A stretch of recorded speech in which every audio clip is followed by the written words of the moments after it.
सुरुवात करते.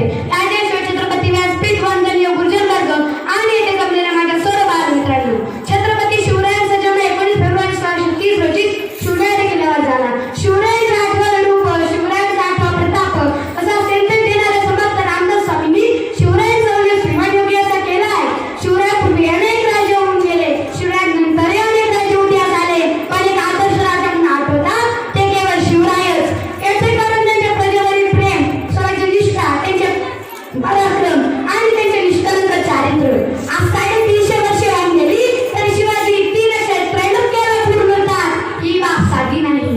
आज शिवरायांचे चरित्र आरती घेता सामन्यामध्ये लाखो दीप प्रज्वलित झाल्यासारखे वाटते, इतका दिव्य प्रकाश त्या व्यक्तिमत्वामध्ये आहे. आज मनामध्ये कधी अंधकार दाटला ना, माझ्या शिवरायांचे चरित्र आरती घेऊन बघा इतिहासाला भविष्यावर येतो. म्हणून म्हणतात ना, आले किती गेले किती उडून गेला बराला, आले किती गेले किती उडून गेला बराला, संपला नाही माझ्या शिवरायांचा दरारा, माझ्या शिवरायांचा दरारा.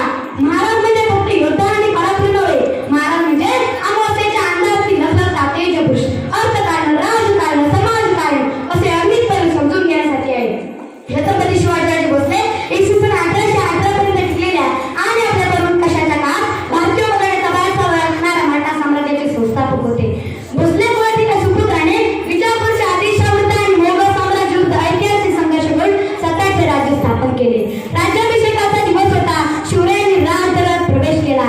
32 मानांचं सिंहासन त्याने ठेवलं होतं. त्याला 3 पायऱ्या होत्या. प्रथम पायरी तटस्थ शिवरायांकडे, राजे लाख वगैरे तरी चालतील पण लाखांचा पोषी झालं का म्हणे, लाखो शिवा नावी शिवा काशी जन्माला येतील पण रेतीचा राजा येणे शक्य नाही. हे आठवतात त्यांचे हृदय हेलावले, त्यांच्या डाव्या डोळ्यातून पाणी आले.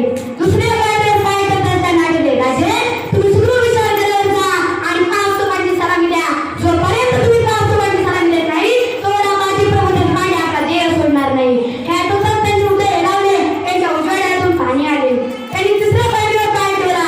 तिसऱ्या पायरीवर पाय ठेवतात त्यांना आठवले, राजे आज लगीन कोंढाण्याचं मग माझ्या रायबाचं. हे आठवतात त्यांचे हृदय हेलावले, ते रसा रडू लागले. अशा या रेटिका राजाने इसवी सन 1674 रोजी आपला शिवछत्रपती म्हणून राज्याभिषेक करून घेतला आणि म्हणून